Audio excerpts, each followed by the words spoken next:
प्रभु राम देव भगवान अल्लाह खुदा ईश आदि नाम एक ही शक्ति के हैं। वो कैसा है, कहां है, कैसे मिलता है, किसने देखा है?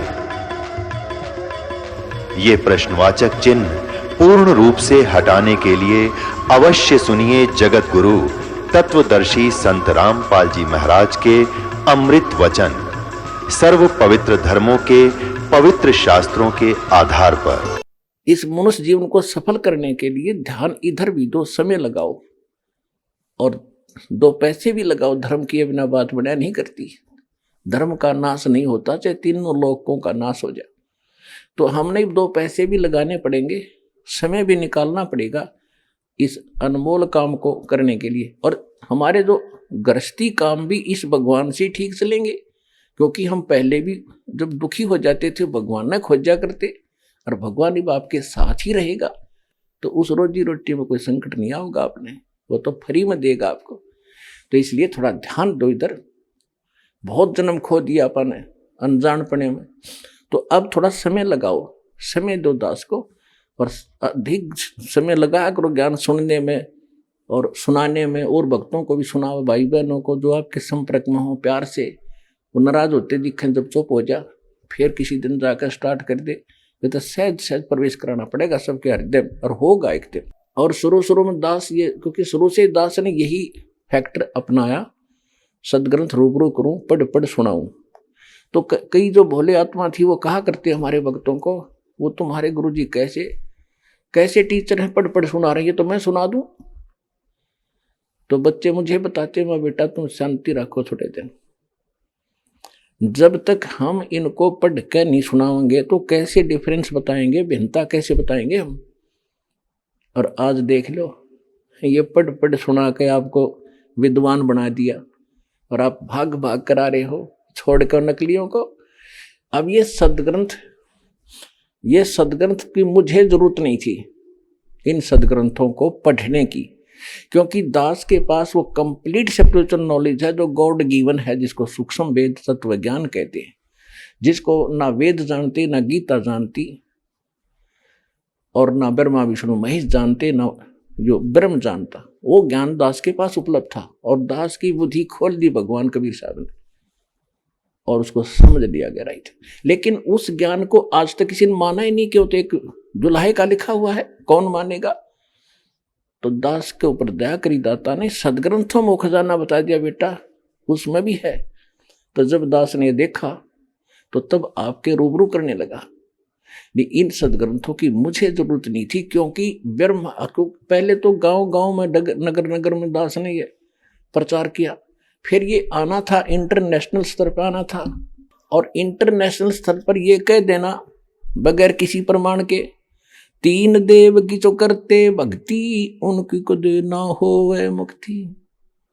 और तीनों देवताओं रजगुण ब्रह्मा सतगुण विष्णु तमगुण शिव जी की भक्ति करने वाले, राक्षस स्वभाव को धारण किए हुए मनुष्यों में नीच दूषित कर्म करने वाले मूर्ख हैं। और ये कहना कि सतकलियुग के ब्राह्मण सतयुग के राक्षसों बराबर हैं। तो इससे क्या होता, जो भगवान के साथ हुआ था उनका ज्ञान मान्या नहीं, उनको बदनाम कर दिया, ये झूठा है, कपटी है, ये क्या जाने सदग्रंथों को। यही दास की दशा होती। लेकिन परमात्मा ने ये ज्ञान सदग्रंथों से जो रूबरू करना शुरू किया, तो ये मेरे लिए एक वो काम कर रहे हैं जैसे एक अंधा अंधेरे में रात्रि में लैंप जला के जावा था, लालटेन लेके। सामने से बच्चे आ रहे थे उछल कूद करते हुए। अंधे ने दूर से आवाज लगाई, बच्चों देखना मुझे दिखाई नहीं देता, बेटा देखना मुझे दिखाई नहीं देता, ध्यान से चलना। बच्चों ने सोचा कि अंधा व्यक्ति लालटेन किस लिए लिए? उसने पूछा, बाबा सचमुच आप अंधे हो? हाँ बेटा मैं अंधा हूं। तो लालटेन किस लिए ले रखी है? कि तुम आंखों वालों के लिए, कहीं मेरे में टक्कर मार दो, बूढ़े आदमी की देही तोड़ दो देख कर साइड से निकल जाओ तुम। दास के लिए ये सदग्रंथ एक लालटेन का काम कर गए। जो भी आवा था देख के इस लालटेन ने, और मेरे से टकराने से बच जा और स्पष्ट बाईपास निकल गया, और उसका परिणाम आज ये मिला कि बच्चे बच्चे के मुख पर होगा Kabir is God, Kabir is God, Kabir is God. Kabir God तो है ही है, या हमारे भूल पड़ रही थी, हम समझ नहीं पा रहे थे, तो समझाने के लिए दास भेज दिया। और आपका धन भाग है, आपका ऐसे समय में जन्म। ओए होए, आपको धीरे धीरे समय आने पर पता लगेगा।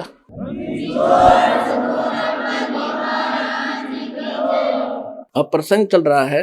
अब जैसे गीता ज्ञान दाता खुद कहता है मेरा जन्म मृत्यु होता है, और ब्रह्मलोक में गए हुए प्राणी जन्म मृत्यु को प्राप्त होते हैं, पुनरावृत्ति होती रहती है। वो वहां गए हुए अपने पुण्य को समाप्त करके फिर जन्म मरण में 84 लाख योनियों में भटकते हैं।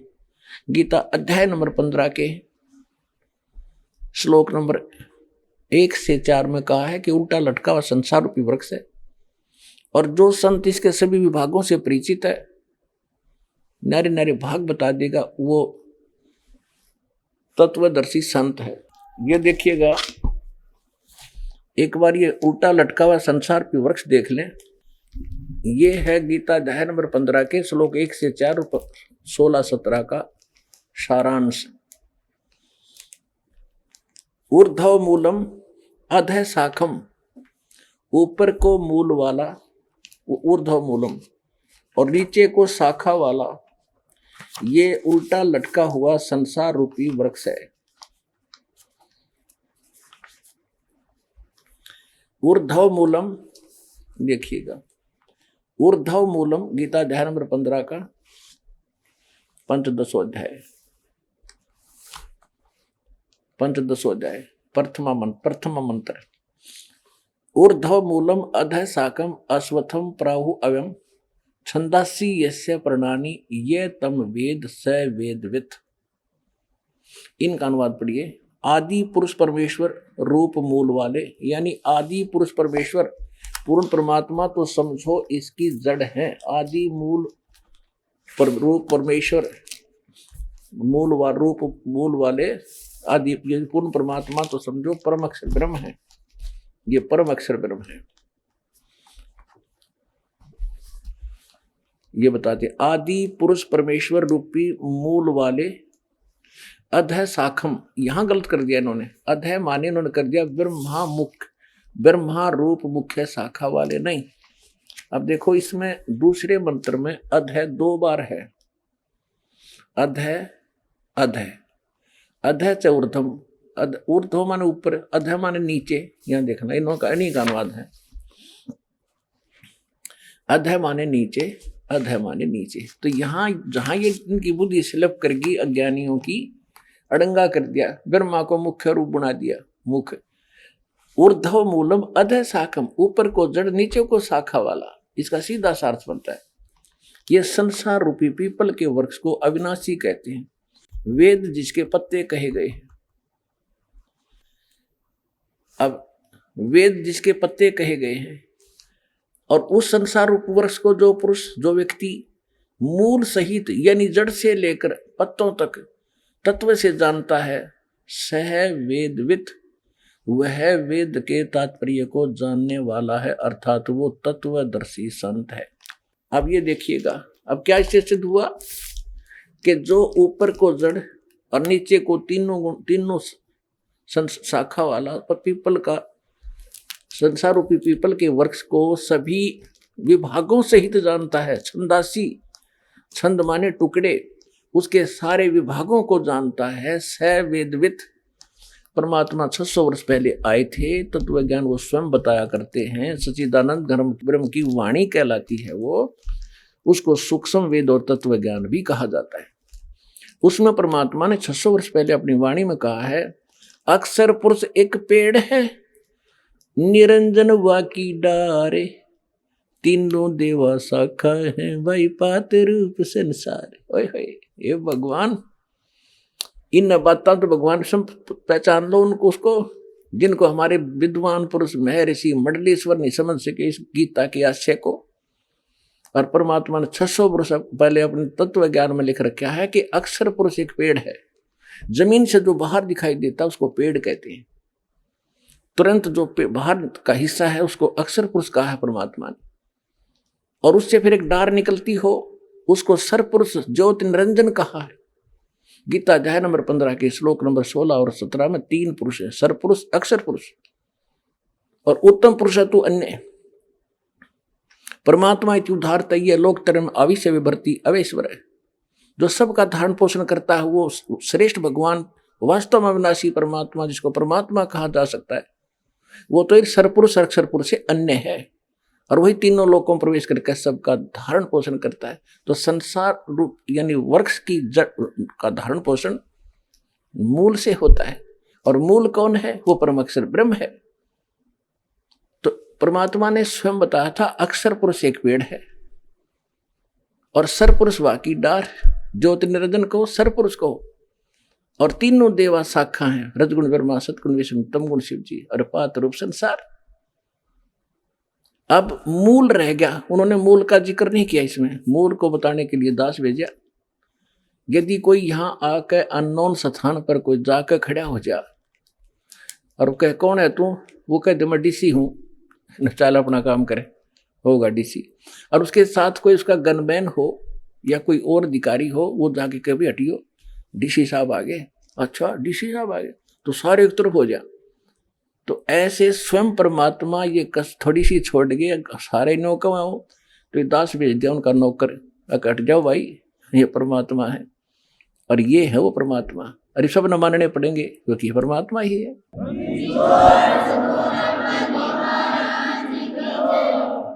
अब देखिएगा ये उल्टा लटका हुआ संसार रूपी वृक्ष, इसका पूरा चित्र देखो, ठीक है। अब यहां बताया परमात्मा ने, ये देखिएगा ये जमीन से बाहर जो दिखाई देता है ये हिस्सा, इसको कहा कि अक्षर पुरुष एक पेड़ है। ये तना तो अक्षर पुरुष है और सरपुरुष वाकी डार, ये ज्योति निरंजन काल और तीनों देवा शाखा है भाई पाते रूप संसार। हम तो यहां पर हैं। अब कोई ये कहे कि ब्रह्मा विष्णु महेश का हमारी भक्ति से कोई लिंक नहीं है, ये महामूर्ख की बात होगी। अब जैसे हम कोई पौधा लाकर बीजते हैं आम का, तो परमात्मा ने ये नहीं कहा कि ब्रह्मा विष्णु महेश रिजेक्टेड हैं या इनका कोई अस्तित्व नहीं है, ये तो एक इस संसार रूपी पेड़ की शाखा है। अब जैसे परमात्मा ने ये बताया तुम साधना गलत कर रहे हो, तुम मूल को छोड़ के और टहनियों की तरफ से पौधा बो दिया तुमने, तुम साधना शास्त्र विरुद्ध कर रहे हैं, तुम पूजा तीनों देवताओं की कर रहे हो, ये गलत है। तुमने पूजा करनी चाहिए मूल भगवान की, मुख्य परमात्मा की, और वो शास्त्र अनुकूल आपके कर्म होंगे, फिर उनसे संस्कार बनेंगे। ब्रह्मा विष्णु महेश रूपी इस संसार रूपी वृक्ष की शाखा के पास जाएंगे, फिर उनसे आपको फल मिलेंगे। आप कैसे कर रहे थे, आपने करना कैसे चाहिए था, देखिए आप ऐसे कर रहे हैं। अब आप कोई पौधा लाए हो नर्सरी से तो उसको ऐसे बीजना चाहिए, ये प्रॉपर वे ऑफ प्लांटिंग है, ये देखिएगा, ठीक है, ये बिल्कुल सही है। ये तरीका है कि मूल जड़ को जमीन में गड्ढा खोद कर उसको गाड़ो और उसकी पूजा करो, सिंचाई करो, तो यहां से आहार चलेगा तना में, सरपुरुष में, अक्षर पुरुष में, फिर सरपुरुष डार में, और ये ब्रह्मा विष्णु महेश यहाँ पर हैं, तो ये पेड़ बनेगा, बड़ा हो गया। तो इन ब्रह्मा विष्णु महेश के फल लगेंगे आम के, इन टहनियों के। और कोई ये कहे कि इस टहनियों को काट दो, हमने इनकी जरूरत नहीं, हम तो मूल की पूजा करेंगे, तो महामूर्ख होगा वो। परमात्मा ने कहा है तीनों देवा कमल दल बसे, ये ब्रह्मा विष्णु महेश, प्रथम इनकी वंदना फिर सुन सतगुरु उपदेश। ये तीनों देवता हमारे कमलों के अंदर इनका निवास है, प्रथम इनकी वंदना या साधना प्रथम मंत्र में आपको दी है या करनी पड़ेगी, और उसके बाद सतगुरु का उपदेश भी सुनो। इस समय मतलब के रहना, वो आगे और क्या बताएगा सतगुरु, वो सारे मंत्र विधि बताई जाएगी। तो कोई ये कहते हैं कि आपके गुरुजी तो ब्रह्मा विष्णु महेश को छुड़वाते हैं। ब्रह्मा विष्णु महेश को कैसे छुड़वाऊंगा मैं? एक पौधे की टहनी कैसे कटवा दूं? फल इन्हीं को मिलना, लेकिन मिलेगा फल तो यही देंगे क्योंकि यहाँ के प्रधान है ये, और ये देंगे फल। उसको जिसका शास्त्र अनुकूल साधना होगी उससे संस्कार बनेंगे, उन संस्कारों का वर्कडन ये देंगे।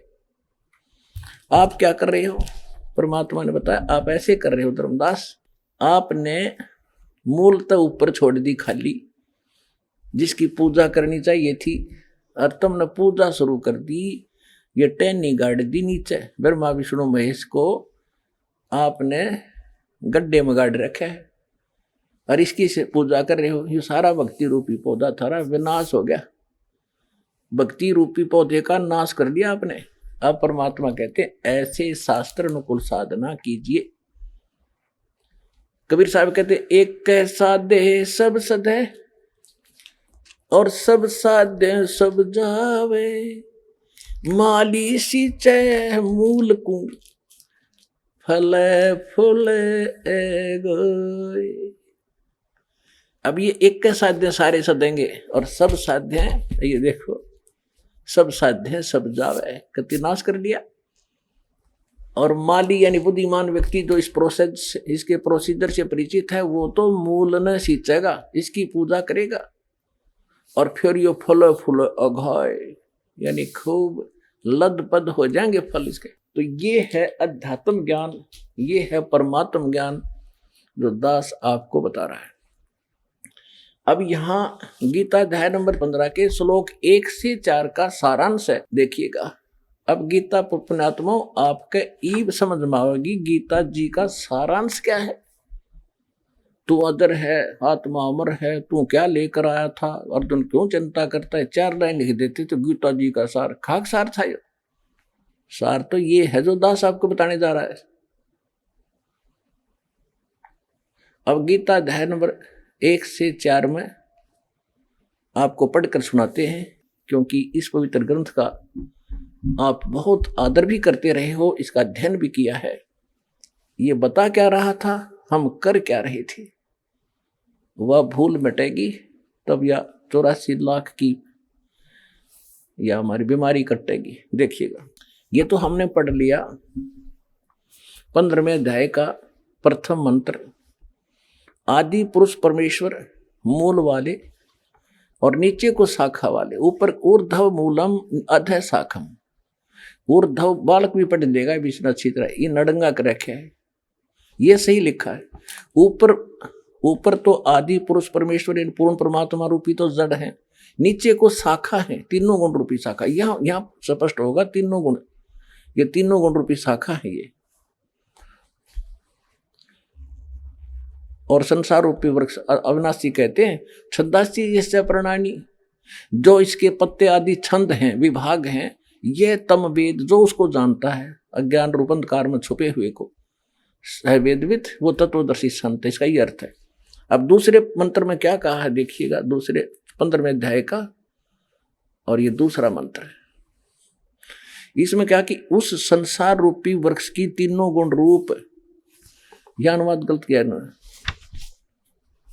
विषय पर वाला शाखा, तीनों गुण रूपी शाखा, अधः माने नीचे, ऊर्ध्व माने ऊपर, तीन कोपल यो शाखाएं हैं, ये तीनों कोपल रूपी कोपलों वाली ये 3 शाखाएं समझो, ऊपर और नीचे, सर्वत्र नहीं। ऊपर ब्रह्म लोक में देखो, पृथ्वी लोक पर गीता जी का ज्ञान बोला जा रहा था, ऊपर स्वर्ग लोक है, नीचे पाताल लोक, इन तीनों पर ही इनका आधिपत्य है, ब्रह्मा जी, विष्णु जी और शिव जी का। ये देखो एक एक गुण, एक एक विभाग का ऊपर और नीचे फैली हुई है। मनुष्य लोक में कर्मा अनुबंधनी मूलानी है, कर्मों के अनुसार बांधने वाली भी ये तीनों गुण, रजगुण ब्रह्मा सतगुण विष्णु तम गुण शिव जी मुख्य कारण है, जड़ है इसकी। यानी ये संसार रूपी वृक्ष की जड़ नहीं, आपको कर्मानुसार यहाँ बांधने वाली ये मुख्य कारण है। ये आपको फंसा कर रखते हैं, पार नहीं कर सकते, आपको केवल जैसा आप कर्म करोगे वैसा ही फल दे सकते हैं। इसका अर्थ ये है, आगे देखो, और नीचे और ऊपर ये फैली हुई है, यहां देखिएगा।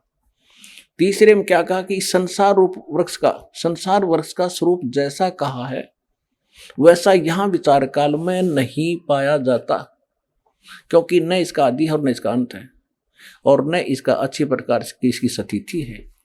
इसलिए इस सुविरुद्ध मूलम सुविरड मूलम, जिसकी जड़ जो है वो दृढ़ है, अविनाशी पोर्शन है उस परमात्मा के ऊपर के लोक।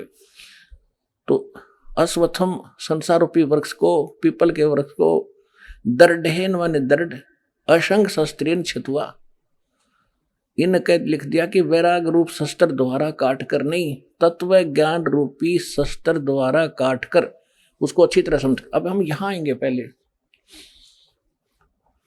अब तीसरे में क्या कहा है, पहले तो ये देखते हैं कि इस संसार रूपी वृक्ष के ये तीनों गुण रूपी, इस संसार रूपी वृक्ष की तीनों गुण रूपी शाखा, विषय पर वाला शाखा, कोपल मनुष्य, ये बकवास इनकी कोपल रूपी शाखाएं, विषय पर वाला विषय विकारों की शाखा नीचे और ऊपर फैली। अब यहां ये सिद्ध करते हैं कि रजगुण क्या है, सद्गुण क्या है, तम गुण क्या है। समझदार को, बुद्धिमान को थोड़ा संकेत ही पर्याप्त होता है। देखिएगा, ये मार्कंडेय पुराण है, अपने सदग्रंथों से हम सिद्ध करेंगे, और ये गीता प्रेस गोरखपुर से प्रकाशित है, सचित्र मोटा टाइप, केवल हिंदी वही की वही उसी तरह। और इसके 123 पृष्ठ पर आपको ले चलते हैं। ये है 122 से शुरू करेंगे हम संक्षिप्त मार्कंडेय पुराण।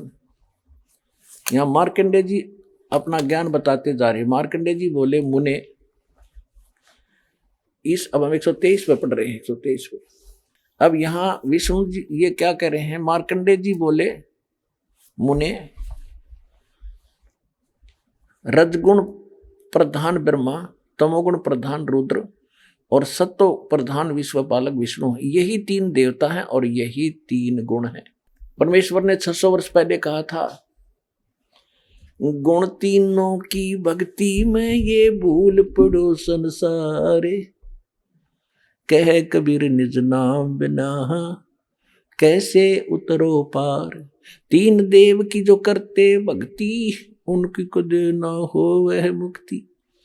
सिद्ध होगा रजगुण ब्रह्मा, सतगुण विष्णु और तमगुण शिव जी, यही तीन देवता और यही तीन गुण भी कहे जाते हैं। और कंसेप्ट क्लियर करते हैं, देखिएगा। यह है श्रीमद् देवी भागवत, इसमें संस्कृत भी साथ है, और ये कहां से छपी है देखिए,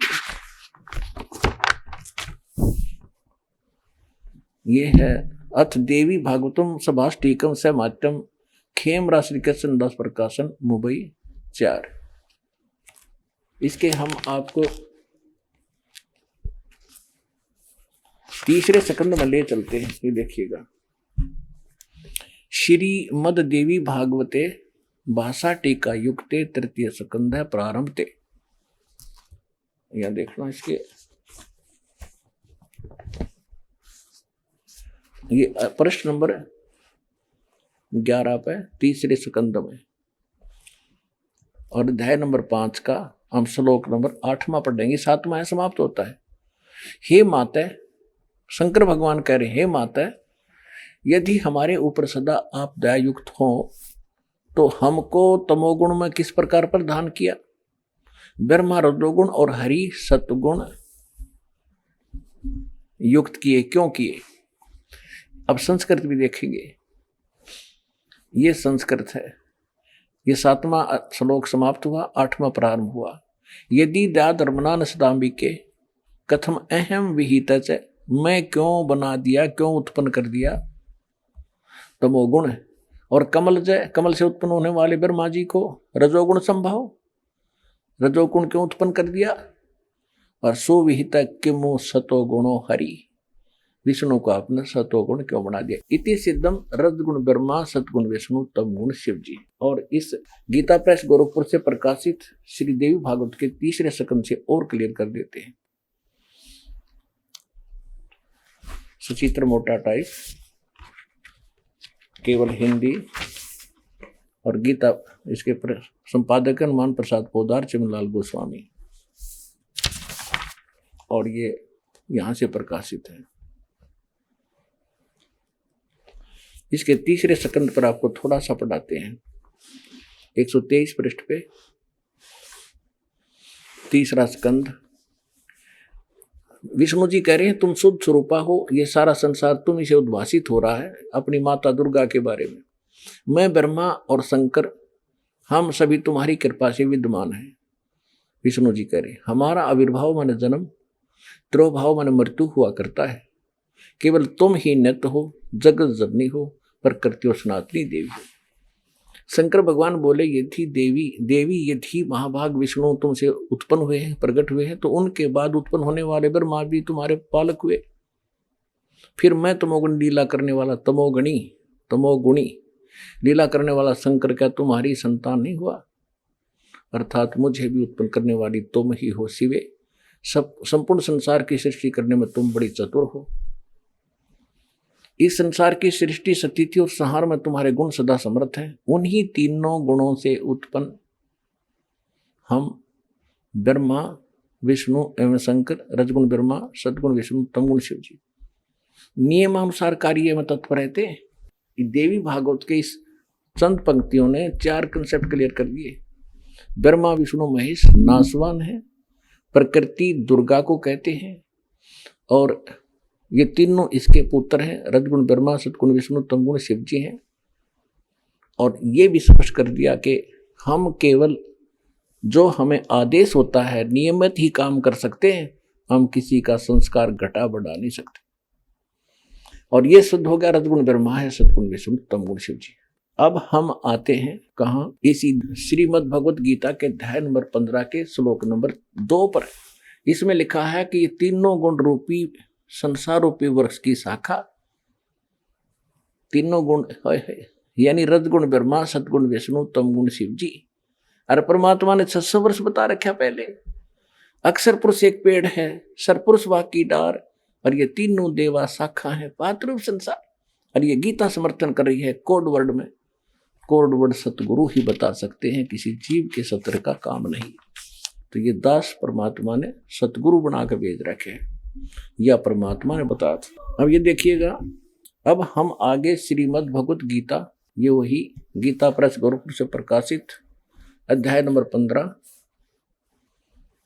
और श्लोक नंबर हमने पढ़ लिया। ऊर्ध्व मूलम अधः शाखम, ये सारा पढ़ लिया आपने, उसके पत्ते कहे गए हैं। और यहां आ गया है कि ये उस संसार रूपी वृक्ष की तीनों गुण यानी रजगुण ब्रह्मा, सदगुण विष्णु, तमगुण शिव जी, ये नहीं, ये गलत अनुवाद कर रखा ना। विषय पर वाला शाखा, संस्कृत पढ़ लो, शिक्षा का यही तो लाभ है। विषय पर वाला शाखा, विषय विकारों वाली शाखा है। रजगुण तमगुण समगुण ये विकार ही है, और नीचे और ऊपर फैली हुई, सर्वत्र नहीं है। मनुष्य लोक में कर्मानुबंधनी मूलानी, कर्मा के अनुसार बांधन के भी ये मुख्य कारण है। ये ब्रह्मा विष्णु महेशी, ये नीचे और ऊपर यानी स्वर्गलोक और पाताल लोक में फैली हुई है। पृथ्वी लोक पर ज्ञान युग बोला जा रहा। अब तीसरे में क्या कहा है कि इस वृक्ष संसार रूप वृक्ष का स्वरूप जैसा कहा है, यहां विचार काल में नहीं पाया जाता कि इसका आदि अंत नहीं। अब गीता ज्ञानदाता स्पष्ट कर रहा है कि जो गीता का ज्ञान मैं तुझे दे रहा हूं, यहाँ तेरे मेरे विचार विमर्श में, तेरे मेरे डिस्कशन में मैं क्लियर नहीं बता पाऊंगा सृष्टि रचना के बारे में, यानी संसार रूपी वृक्ष के बारे में मैं नहीं जानता। वो तो चौथे अध्याय के 34वें श्लोक में स्पष्ट कर दिया, इसलिए कि वो कंप्लीट ज्ञान तो तत्व ज्ञान है वो भगवान बोलता है। चौथे अध्याय के 32वें श्लोक में स्वयं बताता है, और चौथे अध्याय के 34वें श्लोक में बताया कि वो तत्व ज्ञान जो भगवान खुद आकर बोलता है उसको तत्वदर्शी संत ही बताते हैं, उनसे पूछ। तो यहाँ भी स्पष्ट हो गया इससे कि मैं जो तुम्हें बताने जा रहा हूँ गीता का ज्ञान, मैं कंप्लीटली नहीं बता सकता, मैं नहीं बता पाऊंगा तुझे यहाँ गीता के डिस्कशन में, विचार विमर्श में। ये देखिएगा, इस संसार का जो स्वरूप कहा है यहाँ, वैसा यहाँ विचार काल में यानी तेरे मेरे गीता जी वाले इस विचार विमर्श में मैं नहीं बता पाऊंगा, मैं नहीं पाया जाता, क्योंकि न तो इसका आदि है न इसका अंत है, और न इसकी अच्छी प्रकार स्थिति है। अब इसको पता ही नहीं है तो आप स्थिति को नहीं, और इसलिए इस सुविरूढ़ मूलम अस्वथम अति दृढ़, इसको छोड़ दो, अति दृढ़ मूल वाले यानी संसार रूपी पीपल के वृक्ष को दृढ़ असंग शस्त्रेण, इन्होंने वैराग रूप शस्त्र बता दिया, नहीं, तत्व ज्ञान रूपी शस्त्र के द्वारा काटकर अच्छी तरह तत्व ज्ञान से समझकर अब यहां सुविरड मूलम क्यों कहा कि इस परमात्मा की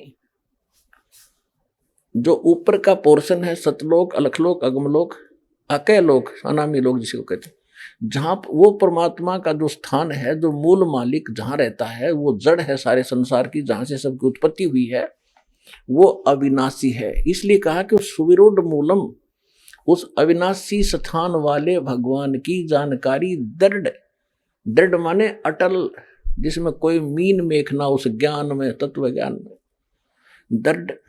देखो, दृढ़ेन असंख्य शस्त्रेन छतवा, उस अटल तत्व ज्ञान रूपी शस्त्र द्वारा काट के, यानी अज्ञान रूप में, अज्ञान अंधकार में छुपी हुई इस गुत्थी को उस तत्व ज्ञान से समझ कर, उसके पश्चात चौथा 15वें अध्याय का चौथा श्लोक देखिएगा।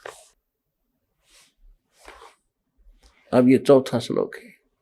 उसके पश्चात यानी तत्वदर्शी संत मिल जा, तत्वदर्शी संत की प्राप्ति के उपरांत उस तत्व ज्ञान से को समझने के पश्चात परमेश्वर के उस परम पद की खोज करनी चाहिए, जहां जाने के बाद साधक फिर लौटकर संसार में कभी नहीं आता। और जिस परमेश्वर से इस संसार रूपी वृक्ष की प्रवृत्ति विस्तार को प्राप्त हुई है, यानी जिसने सौर्य ब्रह्मांडों की रचना की है, केवल उसकी भक्ति करो और की नहीं। अपना आत्मा बालक नहीं, आपने कंप्यूटर तक चलाने आगे, इंटरनेट चला ले बालक। ये देख सिंपल सा ज्ञान अपने भगवान का दिया हुआ, इसको बहुत आसानी से समझेंगे। इसलिए आपको विद्वान बना, ताकि आप कोड वर्ड भी समझ जाओ, दास के मुख से निकलते समझने लग जाएंगे, तो इंटेलिजेंट मानो हो गया। और हम परमात्मा को समझेंगे आसानी से। अब देखिएगा, तत्पश्चात यानी उसके पश्चात उस परम पद रूप परमेश्वर को खोजना चाहिए, जिसमें गए हुए पुरुष यानी साधक फिर लौटकर संसार में नहीं आते। और जिस परमेश्वर से पुरातन संसार वृक्ष की प्रवृत्ति विस्तार को प्राप्त हुई है, यानी जिसने संसार रूपी वृक्ष की रचना की है सब ब्रह्मांडों की, उसी आदि पुरुष नारायण की मैं शरण हूं। गीता ज्ञानदाता कह रहा कि इस प्रकार निश्चय करके उस परमेश्वर का मनन और निधिध्यासन करना चाहिए। इससे क्या सिद्ध हो गया कि गीता ज्ञानदाता कहता है कि मेरी भक्ति भी छोड़ दे, केवल एक उसकी भक्ति, उसकी पूजा कर। परपते माने पूजा करना। अब देखो, आज का जो सत्संग है एक बहुत ही अनमोल सत्संग है, और लॉजिकल सत्संग आपको सुनने को मिल रहा है। इससे सब निर्णय होता जा रहा है कि जिनको हम भगवान मानते थे, वो भगवान कौन से थे, किस सत्र के थे। और जो ये कहा करते थे 18वें अध्याय के 62वें श्लोक में किसकी शरण में जाने को कहा है, 18वें श्लोक में अपने को, अपनी गति को अनुत्तम क्यों कहा है। ये कहते नहीं, भगवान अनुत्तम थोड़े कहते हैं, अति उत्तम कहा है। अनुत्तम का अर्थ अति उत्तम, श्रेष्ठ कर दिया, बैड का अर्थ गुड कर दिया। और व्रज का अर्थ जाना होता है आना कर रहे। कहते गुरु बिन काहू न पाया ज्ञाना, जो थोथा बुस छड़े मूड किसाना। गुरु बिन वेद पढ़ जो प्राणी, समझन सार रहे अज्ञानी। ये अज्ञानी थे सारे के सारे आज तक, गुरु मिला नहीं इनको। सतगुरु, गुरु तो शब्द पर्याप्त है, वैसे गुरु शब्द पर्याप्त है, टीचर अध्यापक, लेकिन ये नकली गणे हो गए, इसलिए सतगुरु कहना पड़ा। तो सतगुरु बिन काहू न पाया ज्ञाना, जो थोथा बुसड़े मूड किसाना। और सतगुरु बिन वेद पढ़े जो प्राणी, समझे न सार रहे ज्ञानी। सारे ज्ञानी थे, आज वेद दास ने पढ़ाए भगवान की दया से, और सदग्रंथ दास ने पढ़ाए आपको। आज आपके उंगलियां पकड़वा दी या सब अध्याय और इनके शब्द। अब क्या है, ब्रह्मा जी, विष्णु जी कहते हैं मैं दुर्गा से ऊपर कोई देवता नहीं जानता। दुर्गा जी कहती है कि ब्रह्म की साधना करो, उसका ओम नाम है, ब्रह्मलोक में चले जाओगे, ब्रह्म की प्राप्ति होगी। ब्रह्म कहता है कि उस परमात्मा की भक्ति करो जिसने सारे ब्रह्मांडों की रचना की, और सब बातें छोड़ दो और किसी की पूजा मत करो। और उसकी कृपा से तो उस स्थान पर चला जाएगा जहां जाने के बाद फिर लौट कर नहीं आते संसार में। इसलिए गीता ज्ञानदाता अपनी साधना को, अपनी गति को अनुत्तम बताता है कि जन्म मृत्यु तेरी भी रहेगी अर्जुन, मेरी भी रहेगी। और जब तक जन्म मृत्यु है तब तक परम शांति नहीं हो सकती। वो पूर्ण मोक्ष होगा, उस शाश्वत स्थान पर चले जाएंगे जो सदा रहता है, कभी नाश नहीं होता, जिसको परमेश्वर ने संत भाषा में सत्यलोक कहा है। सत्य माने अविनाशी, लोक माने स्थान। गीता अध्याय नंबर 18 के श्लोक नंबर 62 में उसको शाश्वतम स्थानम, सतलोक, सत स्थान जिसका नाश कभी ना हो, अविनाशी स्थान, वहां चला जाएगा। अब आपको सुनाते हैं, क्योंकि प्रसंग चल रहा है कि तीनों गुण सिद्ध हो गए, रजगुण ब्रह्मा, सतगुण विष्णु, तम गुण शिव जी। और ये भी सिद्ध हो गया कि गीता ज्ञानदाता नासवान, इसकी जन्म मृत्यु होती है। इसलिए ये उस अन्य परमेश्वर, अपने से अन्य परमेश्वर परम अक्षर ब्रह्म की शरण में जाने को कह रहा है। अपना इसने 8वें अध्याय के 13वें श्लोक में गीता जी में मंत्र बता दिया, ओम नथिंग एल्स। यो हरे राम राधे कृष्ण सीता राम राधे श्याम राधे राधे श्याम मिला दे, ओम नमः शिवाय, ओम ओम नमो भगवते वासुदेवा। ये कहाँ से लाए ये मंत्र नकली? ये था लोक वेद शास्त्र विदिता का मनमाना आचरण, जिससे इन्होंने अपना बैठा बैठाया और मारा बैठा दिया। अब हम आते हैं 7वें अध्याय के 3 मंत्र, 4 मंत्र पढ़ेंगे 12 से 15। अब देखिए, ये तो सिद्ध हो गया रजगुण ब्रह्मा, सतगुण विष्णु, तम गुण शिव जी, नथिंग एल्स। अब हम आते हैं 7वें अध्याय के 12, 13, 14। 2 मिनट में समझ में आ जाएगा। ये देखिएगा, श्रीमद् भगवद गीता अध्याय नंबर 7 का और श्लोक नंबर 12। और भी जो सतोगुण से उत्पन्न होने वाले भाव हैं और जो रजोगुण तथा तमोगुण से होने वाले भाव हैं, उन सब को मुझ से होने वाले हैं ऐसा जान, परंतु वास्तव में उनमें मैं और वे मुझ में नहीं है। अब यहां इसने क्या कहा है कि रजगुण ब्रह्मा से, सतगुण विष्णु से, तमगुण शिव जी से जो कुछ भी हो रहा है, रजगुण ब्रह्मा से उत्पत्ति, क्योंकि रजगुण के ब्रह्मा जी के अंदर एक ऐसा गुण भर दिया इसने, जीव के बस की बात नहीं, उसके प्रभाव से उत्पत्ति, संतानोत्पत्ति करेगा ही करेगा। और विष्णु जी में सतोगुण ऐसा भर दिया, सब एक दूसरे मोह ममता जकड़े रहेंगे, यहाँ फंसे रहे। और तमोगुण का अपने बेरा शंकर जी के काम करे, ये सब न मार के अपने पिता के पास भेज देता है। ये कहता है इन तीनों गुणों से जो कुछ हो रहा है, रजगुण ब्रह्मा, सतगुण विष्णु, तमगुण शिव जी से, इसका मुख्य कारण मैं हूं, क्योंकि इसको 1 लाख मानव शरीरधारी प्राणियों का निताहार करना पड़ता है, सूक्ष्म शरीर को भून कर खाता है। इसलिए कहता है मैं इनमें नहीं और ये मुझ में नहीं, मुझ में नहीं, और ये जो कुछ भी हो रहा है इसका मुख्य कारण, निमित्त कारण मैं ही हूं, मुझसे ही हो रहे। अब आगे देखना, अब 13वें श्लोक में क्या कहा, 7वें अध्याय का, अध्याय नंबर 7 का और श्लोक नंबर 13। गुणों के कार्य रूप सात्विक, राजस और तामस, इन तीनों प्रकार के भाव से सारा संसार प्राणी समुदाय मोहित हो रहा है। इन तीनों गुणों से पूरे, यानी ब्रह्मा विष्णु महेश से परे मुझ अविनाशी को नहीं जानता। अब इन तीनों गुणों, रजगुण ब्रह्मा, सदगुण विष्णु, तमगुण शिव जी से परे, दास ने आपको दिखा दिया श्री शिव पुराण के अंदर कि इनका बाप है यू।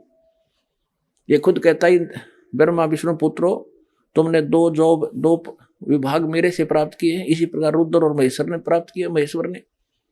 तो ये 5वां है इनका बाप, ये बोल रहा है यहाँ पर। अब ये कहता है कि ये तीनों गुणों ब्रह्मा विष्णु महेश तक सीमित हैं, ये मुझे भी ना जानते, मेरी भक्ति भी ना करते। आगे देखो 7वें अध्याय का श्रीमद् भगवद गीता का 14वां श्लोक में क्या कहा है, क्योंकि ये अलौकिक अर्थात अति अद्भुत तरगुण भी बेरी माया, रजगुण ब्रह्मा, सतगुण विष्णु, तमगुण शिव जी द्वारा फैलाया गया जाल बड़ा खतरनाक है, ये दुस्तर है। और जो पुरुष मुझ को भजते हैं, यानी ब्रह्म साधना करते हैं, वो इनसे ऊपर उठ जाते हैं। माया को उल्लंघन कर जाते, यानी ब्रह्मा विष्णु महेश की साधना करने वाले ब्रह्मा लोक, विष्णु लोक, शिवलोक में जाएंगे। वो अक्षणिक, वो कम, उनका कम समय होता है। और जो ब्रह्म की साधना करता ब्रह्म लोक में जाता उसका समय ज्यादा होता है, वहां सुख भी ज्यादा उस ब्रह्म लोक में। लेकिन वह पुंजेब कटती है अपनी ही, और पूंजी समाप्त होते ही, पुण्य खत्म होते ही फिर वापस 84 लाख योनियों में आना ही पड़ता है। तो ये तो इनका प्रोसेस है, ये कभी समाप्त नहीं हो सकता। और फिर इसलिए ये कह रहा है कि उस परमेश्वर की शरण में जा, जहां जाने के बाद फिर लौटकर संसार में कभी नहीं आते। तत्वदर्शी संत बताओगे, मैं नहीं जानता उस मेथड को, वो तरीका वो बताओगे, वो ज्ञान वो बताओगे। तो ये रामपाल दास है तत्वदर्शी संत, सारा दाना दाना गिनवा दिया।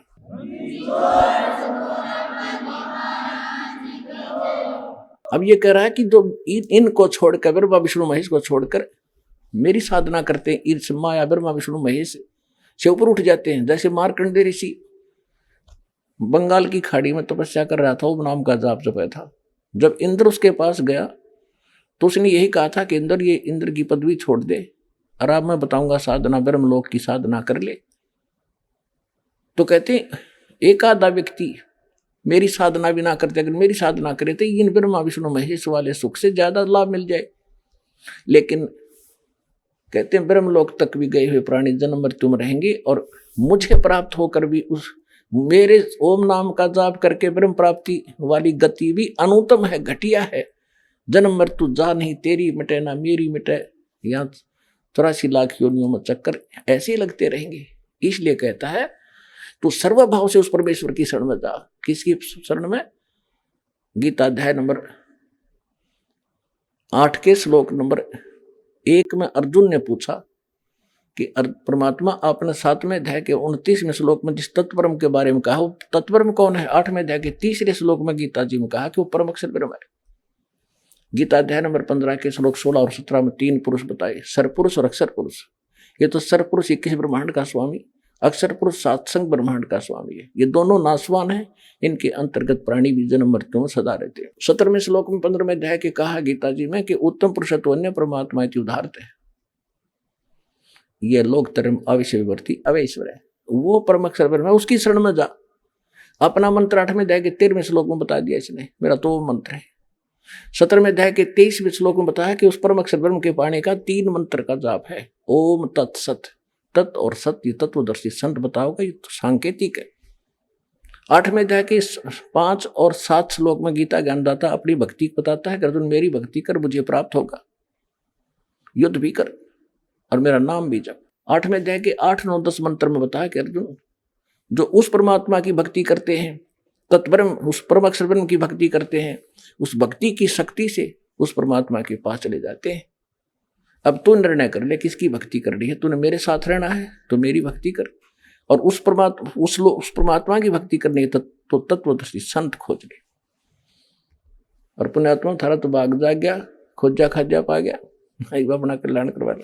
अब ये क्या कह रहा है कि अब देखो श्रीमद् भगवद गीता अध्याय नंबर 7 का हम श्लोक नंबर 14 पढ़ा है। क्योंकि यह अलौकिक अर्थात अति अद्भुत त्रिगुण में मेरी माया ब्रह्मा विष्णु महेश के द्वारा फैलाया हुआ जाल बड़ा खतरनाक है, दुस्तर है। जो पुरुष मुझको यानी ब्रह्म की साधना करते ये इनसे ऊपर उठ जाते हैं, तर जाते हैं। 15वें श्लोक में कहा कि माया के द्वारा जिनका ज्ञान हरा जा चुका है, जो ब्रह्मा विष्णु महेश से ऊपर किसी की जिसकी बुद्धि उठती नहीं, वहीं तक सीमित है जिनका ज्ञान वो असुर स्वभाव राक्षस स्वभाव को धारण किए हुए मनुष्यों में नीच और दूषित करने वाले मूढ़ लोग मूर्ख मुझको नहीं भजते। पुण्यात्माओं, ऐसा समय ये शीघ्र सी प्राप्त नहीं होता। देखो मीठी मीठी सर्दी है, परमात्मा ने अपने बच्चों के लिए सारी व्यवस्था कर रखी है, खाकर देसी घी का प्रसाद और ओढ़ कर जाई बैठे ठाठ से। अब इसमें क्योंकि इतनी सुविधा आपको क्यों देता है दाता कि इस ज्ञान को गहराई से समझो। मुश्किल से दाव लगा है, इसमें थोड़ा समय भी लगाना पड़ेगा, आपने एक्स्ट्रा समय भी देना पड़ेगा। जैसे हम पहले 3-3 कैसेट लाया करते फिल्म की और 3-3 घंटे की, सांझ बैठ जाते शाम को बनवाए जाते, 4 पिए जाते, नु आँख पाड़े देखे जाते, 100 रुपये लाग रहे पूरे कराएंगे। खाक पूरे करे थे, वो तो नाश करे थे अपने जीवन का। तो अब थोड़ा सा समय ज्यादा लगे तो प्यार से सुनना। मालिक के अनमोल वचनों को, इस गीता के पढ़न मात्र से मोक्ष बताया करते, इसमें लिखे मात्र कराएंगे जब होगा मोक्ष तय। जो इसमें लिखा है ऐसे करेंगे तभी मोक्ष होगा। उसकी जानकारी आपको दी जा रही है कि इसमें ये लिखा है ऐसे करना चाहिए, 2 अक्षर की बात, वह निर्णय। अब हम क्या बताया है कि ब्रह्मा विष्णु महेश की पूजा करने साधना करने वालों को राक्षस स्वभाव का को धारण किया हुआ, मनुष्यों में नीच बुरे कर्म करने वाला, दूषित कर्म करने वाला मूर्ख क्यों कहा, ये थोड़ा संक्षेप में बताएंगे। जैसे हिरण्यकशिपु ने ब्रह्मा जी की उपासना की थी, विष्णु जी का दुश्मन मानना था अपने आप को, और ब्राह्मण भगत था, ब्राह्मण था, लेकिन कर्म से राक्षस, कर्म से ब्राह्मण होता है। कहते हैं हिरण्याकुश छाती तड़वाई और ब्राह्मण बना और कर्म कसाई। ब्रह्मा जी की भक्ति करी, वरदान पा लिया, सुबह मरू ना शाम मरू, फलान मरू ना दकड़ मरू। अपने पुत्र प्रहलाद का दुश्मन हो गया, वो भगवान की भक्ति करता था, अंत में राक्षस कहलाया और कुत्ते वाली मौत मारा गया, पाड़ के फेंक दिया उसको पेट से। तो हुआ तुम रजगुण का उपासक राक्षस कहलाया और कुत्ते वाली मौत मरा। फिर तमोगुण के उपासक थे श्री, जैसे तमोगुण शंकर भगवान के उपासक थे एक रावण, श्रीलंका के राजा। और रावण जैसी भक्ति थे शिव के उपासक 7 जन्म नहीं कर सकते, चने यहां से काट के समर्पित कर दिया अपने देव के चरणों में। वर्क डन ये भगवान दे सकते हैं, उसका शरीर फिर दे दिया न्यू का न्यू, क्योंकि उसके सांस शेष थे, आयु शेष थी। ये आयु नहीं बढ़ा सकते, आयु केवल कबीर परमात्मा बढ़ा सकते हैं, परम अक्षर ब्रह्म बढ़ा सकते हैं।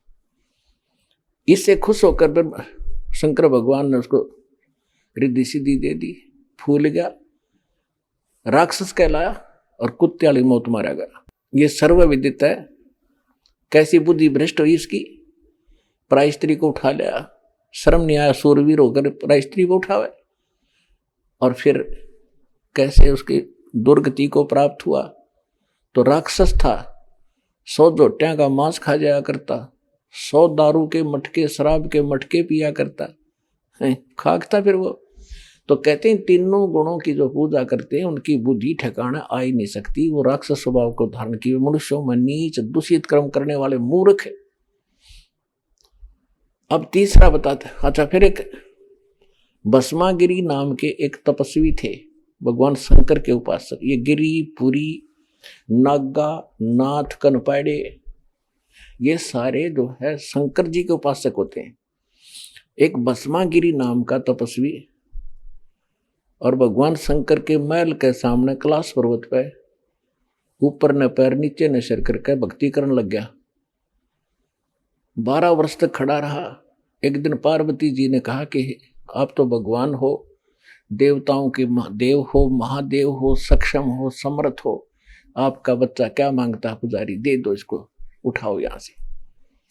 भगवान शंकर ने कहा कि बोल भाई क्या मांगता है। भस्मागिरी ने कहा कि भगवान ऐसे नहीं मांगूंगा, पहले वचनबद्ध हो जाओ।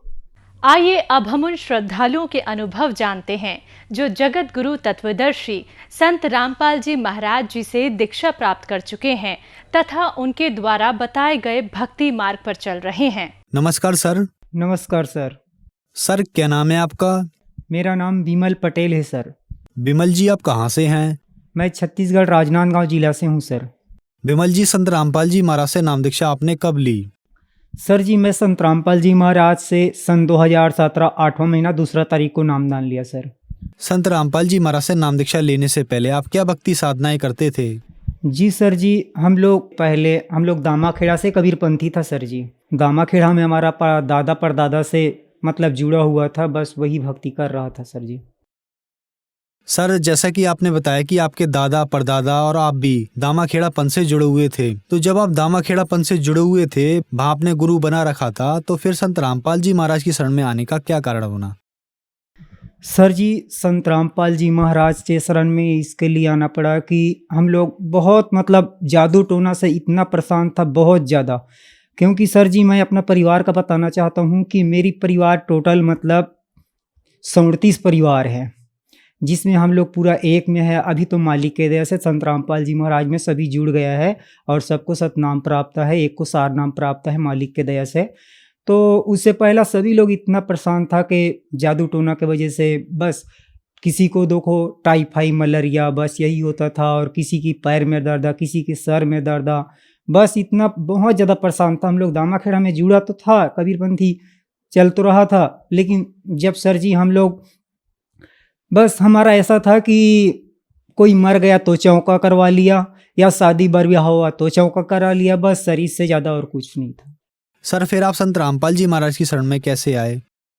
संत रामपाल जी महाराज में सर जी मेरा बड़ा भैया पहला जुड़ा था, मतलब सन 2013 में। तो बड़ा भैया, 2 भैया जुड़ा था सर जी, कि हम लोग 6 भाई है टोटल, जिसमें बड़ा भैया और मेरे से बड़ा वाला जुड़ा था। वो लोग को ज़्यादा परेशानी था, मतलब 3 ताप से बहुत ज़्यादा परेशान था। तो वो लोग पहला ऐसा साधना चैनल में देखा सत्संग, और साधना चैनल में देखने के बाद जैसा भगत जी का इंटरव्यू आता है तो उसका अनुभव सुना। कोई 3 ताप से, कोई आँखी से परेशान, कोई और कोई कैंसर से परेशान।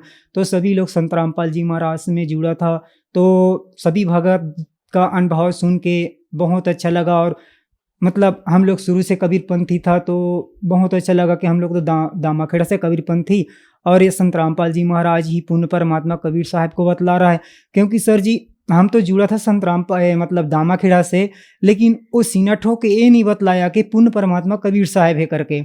वो तो बस सर जी हम लोग दामाखेड़ा जाता था तो सबसे पहला तो समाधि पूजा करता है वो। सुबह उठा, नहा धोया, बस समाधि का गेट खोल दिया, सभी जाके वहीं नरियर वरियर चढ़ाया, प्रणाम किया, बस आगे बस। और लाभ तो कुछ भी नहीं सर जी, बस धक्का धुमड़ी खाता था वहाँ पे। तो संत रामपाल जी महाराज में सभी परिवार जुड़ने के बाद अभी मतलब हम लोग मालिक की भक्ति कर रहे हैं सर जी। संत रामपाल जी महाराज से नाम दीक्षा लेने के बाद आपको क्या लाभ मिले? संत रामपाल जी महाराज से नाम दीक्षा लेने के बाद सर जी बहुत मतलब मालिक ने बहुत सारे लाभ दिए। हम लोग संत रामपाल जी में नहीं जुड़ा था जब मेरा भाभी है उसको मतलब ब्लड कैंसर था, और एक भतीजी है उसका कान पक के पूरा अंदर पूरा चमड़ा सड़े टाइप के हो गया था, बहुत बदबू करता था। तो उसको मास्टर भी बोल दिया था कि स्कूल मत भेजना बच्चा को, क्योंकि हम लोग उसका कान को सफाई करके पूरा रुई लगा के भेजता था। तो भी बोलता था कि इसके पास में कोई बच्चा बैठ नहीं पाता, इसको मत भेजना स्कूल करके मना कर दिया था मेरा भतीजीन को। और मेरे को सर खुद मतलब 6 साल हो गया था बवासीर, और मेरा बड़ा वाला भाभी था उसको भी बवासीर था। तो हम लोग फिर संत रामपाल जी महाराज में जुड़ने के बाद हमारा जो तकलीफ था वो ऑटोमेटिक दूर हो गया। परमात्मा जो शास्त्रानुकूल साधना बताया उससे ऑटोमेटिक दूर हो गया। आज के डेट में मेरा भाभी भी मतलब जो कैंसर था वो भी ठीक है, मेरा भतीजीन था वो भी ठीक है सर जी। और एक लाभ और बताता हूँ कि हम लोग संत रामपाल जी महाराज में नहीं जुड़ा था, हमारा भैया बड़ा वाला बस जुड़ा था। तो मेरा से बड़ा वाला भैया हमेशा टेटर है घर में महेंद्रा, तो वो ज्ञान गंगा बुक को हमेशा टेटर में रखता था, तो सत्संग सुनता था वो। तो ऐसा एक समय आ गया कि हम लोग मकान बना रहा था, तो हमारा जो टेटर का किस्ता था नहीं पटा पाया हम लोग। तो जैसा 2 दिन बाकी था तो पटाने का समय निकल गया। तो उसके बाद में क्या हुआ कि मालिक संत रामपाल जी महाराज स्वयं मेरा भैया का रूप और एक सियान का रूप बना के आके वो फिर टेटर का 55,000 किस्ता पटा के चला गया। तो ऐसा लाभ मिला सर जी। और पूरा परिवार आज के डेट में पूरा संत रामपाल जी महाराज में जुड़ा है, भक्ति कर रहा है, मस्त सब स्वस्थ है और मालिक के दया है भगत जी। और एक लाभ और है कि हमारा जो बोर कराया था जिसमें बजरी की वजह से बोर मशीन खन नहीं पाया, तो मुश्किल से 80 फीट खोदाई किया। उसके बाद में बोल दिया कि भाई तुम्हारा बहुत बजरी आ रहा है, हम लोग नहीं खन पाएंगे। तो वो फिर चला गया। फिर हम लोग बोला कि कम से कम केसिंग तो डाल दो, तो बोला कि नहीं हम लोग नहीं डालेंगे। फिर ऐसा ही मुश्किल से मेरा बड़ा वाला भतीजा जो स्वयं मिस्त्री है मोटर वायरिंग का, वो बोला कि डाल दो जी। तो मुश्किल से 40 फीट गया। तो उसमें वो खुद मतलब मिस्त्री है और बोलता था कि हम इतना बोर डाला है, कम से कम 100 फीट जाता तो 5 का बोर मतलब बोर मशीन चलता। तो आज मालिक के दया से 40 फीट में 5 हॉर्स का बोर चल रहा है सर जी। मेरा पत्नी है, उसको एड़ी में बहुत दर्द होता था, मेरे को भी दर्द था, हम लोग सुबह उठ नहीं पाता था, एड़ी में बहुत दर्द होता था। तो और नशा भी बहुत करता था, दामाखेड़ा में जुड़ा था, नशा भी बहुत करता था, मांस भी खाता था। दामाखेड़ा में था मच्छी, मुर्गा, शराब, और हमारे छत्तीसगढ़ में जो मंजन बोलता है, जिसको गुड़ाखुर भी बोलता है, वो गीला वाला गुड़ाखुर वो भी घिसता था। और मेरा पत्नी है, उसका एड़ी में बहुत दर्द होता था और मेरा एड़ी में बहुत दर्द होता था। तो डॉक्टर के पास जाता था तो बोलता है तुम्हारा हड्डी बढ़ रहा है, और वैद्य के पास जाता था तो बोलता है तुम लोग को पैंधुर धर रहा है, क्योंकि हमारे छत्तीसगढ़ में जो जादू टोना मार देता है उसको पैर को पकड़ता है, उसको पैंधुर बोलता है। वही प्रकार का हुआ था सर जी। लेकिन जिस दिन हम लोग संत रामपाल जी महाराज के शरण में आया, सन 2017 8 महीना 2 तारीख को नामदान अपना छत्तीसगढ़ में सूरे गांव से लिया। तो उस दिन से हम लोग तो रोते गया था सर जी, क्योंकि मैं ब्रह्मा कुमारी में भी जुड़ा था, भैया लोग आश्रम में भी जुड़ा था। तो उसके बाद में फिर हम लोग बहुत परेशान हो गया था, मुसलमान पीर बाबा में भी जाता था, तो सब देखे थक गया था। तो लास्ट हम लोग भैया गाड़ी लगाया मार्शल, तो उसमें हम लोग नाम लेने के लिए आए। तो रोते रोते गया था कि अब इसके बाद अब मैं कहीं नहीं जाऊंगा करके। तो हम लोग फिर गाड़ी लगाया हो, फिर हम लोग सूरेगांव नामदान लेने के लिए आ गया। उस दिन के बाद आज तक मेरा एड़ी में कोई दर्द नहीं है। मैं मालिक के दया से प्रार्थना लगाया और पशुपालन कर रहा हूँ। आज मेरे पास कम से कम 15-20 गैया है। मैं बस गौ सेवा कर रहा हूँ, मालिक की भक्ति कर रहा हूँ, और बस सभी लोग खेती किसानी कर रहा है, और मालिक के दया सब सुख शांति से है भगत जी। एक में है पूरा परिवार आज के डेट में हम लोग। संत रामपाल जी महाराज से नाम दीक्षा लेने के बाद आपको बहुत सारे लाभ मिले, तो जो दर्शक आज आपको देख रहे हैं उनसे अपनी भाषा में आप क्या कहना चाहेंगे? सर जी, मैं अपने भाषा में सभी भाई बहनी, दीदी, काका काकी सब मन ला यही कहत हूँ कि पूर्ण परमात्मा कबीर साहिब धरती माँ है। और ऐसे तो हमारे छत्तीसगढ़ में पूरा जानते कि कबीर पंथी तो पूरा छत्तीसगढ़ में पूरा जानते कि पूर्ण परमात्मा, आज तक दामाखेड़ा वाले प्रकाश मुनि नहीं बताया सर जी के पूर्ण परमात्मा कबीर साहिब है करके। और वहाँ जाने के बाद हम लोग तो दामाखेड़ा में एक जगह तो भंडारा कर लेता है, लेकिन आके अपना अपना औकात में आ जाता है कि अपना अपना ये जात है वो जात है। आज हमारा बंदी छोड़ सदगुरु रामपाल जी महाराज ने इतना दया किया कि कोई भेदभाव नहीं है। आश्रम में जाओ, एक जगह एक प्रकार का भंडारा, एक प्रकार का व्यवस्था, सब कुछ किया हुआ है सर जी। लेकिन दामाखेड़ा में जैसा मान लो हम लोग दामाखेड़ा में हैं, कबीरपंथी तो है सर जी, लेकिन जिसके घर में जवारा बो रहा है, बकरा दे रहा है, बलि दे रहा है, उसको अपने लड़की को दे देता है।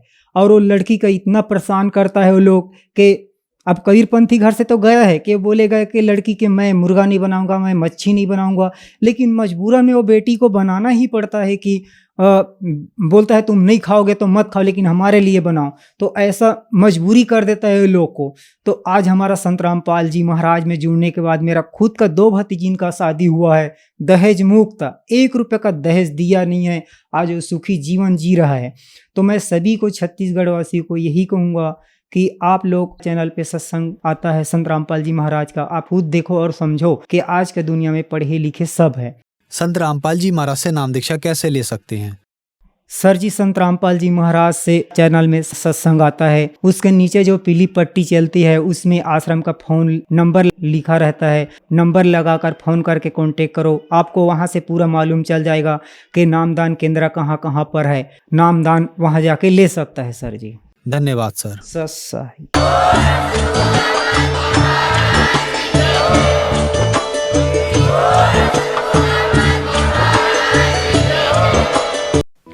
आप सुन रहे थे जगत गुरु तत्वदर्शी संत रामपाल जी महाराज के मंगल प्रवचन। अधिक जानकारी के लिए संपर्क करें।